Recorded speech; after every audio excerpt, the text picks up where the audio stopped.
Hello, welcome to Sports News, and we start with football. Stephen Keshi is expected to resume as Nigeria chief coach next week.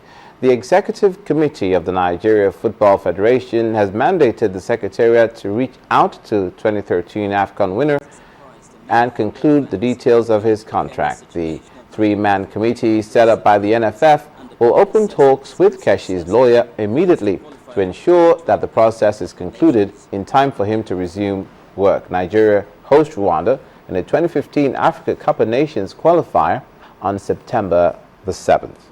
South Africa and Sudan are the other teams in this qualifying pool, with the top two teams advancing to the tournament proper in Morocco in January. Following the lackluster performance of the Nigeria's under-20 women's team, as supposed by some, the Falconets in their Group C opener against Mexico, Coach Peter De Devo says the team will re-strategize for the next two group games. He admitted that his girls needed to improve on their finishing in order to convert most of the chances created. He promised to work on every position in the field of play to ensure that they put up a much better performance next time. They will come up against Korea and England in the remaining group matches. Now to some club football. Brazilian international David Luiz has been unveiled at Paris Saint-Germain, joining an expensively assembled squad at the club that includes Sweden's Zlatan Ibrahimovic, Uruguay's Edison Cavani, and Brazilian teammate Lucas Moura. Luiz said he was ready to move past his country's loss at the World Cup and move on to a future in Paris. The former Chelsea backman said his experience at Stamford Bridge under coach Jose Mourinho was a thing of the past, following media reports of Mourinho saying he would not miss Luiz in the team.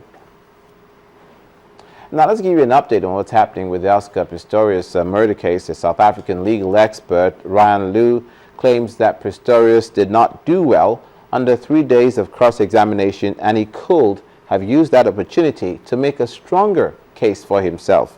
The defense has argued that Pistorius had an elevated sense of vulnerability owing to his disability, compounded by fear of attack in crime-ridden South Africa. But the prosecution has attempted to portray Pistorius as self-centered, hot-tempered, and obsessed with guns. Alongside the murder charge, is also accused of 3 gun-related offenses, all of which is denied. Finally, a Swiss state prosecutor says the man suspected of leaking Formula One champion Michael Schumacher's medical files claimed he was innocent before he was found hanged in his police cell. The suspect, who was not named, worked as a manager at Swiss Air Rescue Service Riga, which was involved in Schumacher's transfer from Grenoble Hospital to University Hospital of Lausanne on June the 16th after he emerged from coma.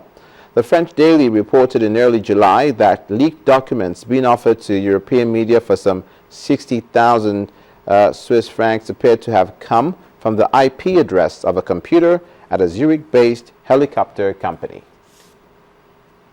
That's sports. The news at 10 continues shortly.